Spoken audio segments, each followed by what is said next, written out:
আলহামদুলিল্লাহ, content policy issue কাটিয়ে আজকে আমি আমার ইনস্ট্রিম অ্যাডের মনিটাইজেশন সেটআপটা পেয়েই গেলাম। হ্যালো এভরিওয়ান, আসসালামু আলাইকুম। সবাই কেমন আছেন? আশা করি ভালো আছেন। আলহামদুলিল্লাহ, আমি তো অনেক ভালো আছি। আর আমাকে দেখে তো আপনারা বুঝতেই পারছেন যে আমি কতটা ভালো আছি। এতটাই ভালো আছি যে আনন্দে দেখেন লাফিয়ে লাফিয়ে হাঁটছি।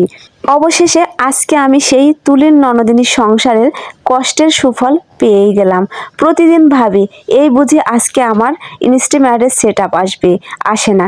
কিন্তু আজকে আমার যে সেই সুখের দিন হবে সেটা আমি ভাবতেও পারিনি। এখন প্রায় প্রতিটা কন্টেন্ট ক্রিয়েটরেরই দুঃখের বিষয় হচ্ছে কন্টেন্ট পলিসি ইস্যু। আর এই কন্টেন্ট পলিসি ইস্যুটা কাটিয়ে উঠতে পেরেছি, সেজন্য আজকে বলছি আলহামদুলিল্লাহ। তো আমার প্রতিদিন একটা বাজে স্বভাব আছে, ঘুম থেকে সকালবেলা উঠেই আমি কিন্তু ফোনটা হাতে নিই, আর ফোনটা হাতে নিয়েই পেজের ভিতরে ঢুকে যাই।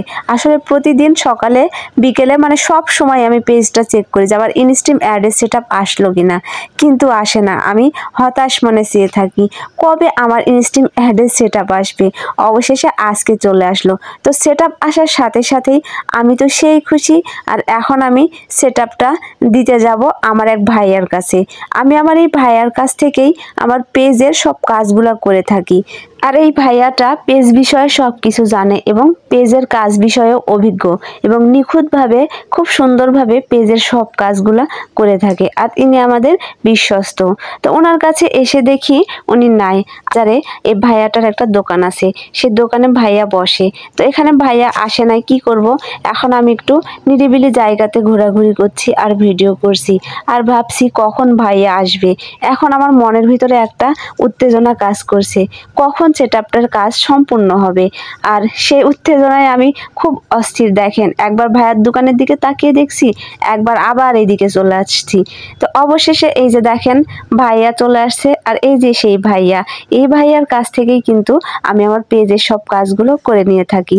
আর এই যে ভাইয়ার দোকান, ভাইয়ার দোকানে উঠে গেলাম আমরা। তো ভাইয়ার সাথে বসে অনেক গল্প করলাম, মজা করলাম, আড্ডা দিলাম। তার সাথে সাথে আমার পেজের কাজগুলোও সম্পূর্ণ করে নিলাম। আর এদিকে সন্ধ্যা হয়ে গেছে, আমার মেয়েটাকে কিন্তু বাড়িতে রেখে আসছি। এখন আমরা বাড়িতে চলে যাব। আর বাড়িতে এসে দেখি আমার লক্ষ্মী মেয়েটা কিন্তু পড়তে বসে গেছে। আর কালকে থেকে কিন্তু আমার মেয়ের পরীক্ষা শুরু। আপনারা সবাই আমার মেয়ের জন্য দোয়া করবেন, সে যেন ভালোভাবে পরীক্ষাটা দিতে পারে। আর আমার বর আমাকে 2টা চকলেট কিনে দিয়েছিল, একটা চকলেট খাইছি আর একটা আমার মেয়ের জন্য নিয়ে আসছি। তো আজকের মতো আমার ভিডিওটা এ পর্যন্তই। সবাই ভালো থাকবেন, সুস্থ থাকবেন এবং আমাদের জন্য সবাই মন থেকে দোয়া করে দিবেন। আল্লাহ হাফেজ।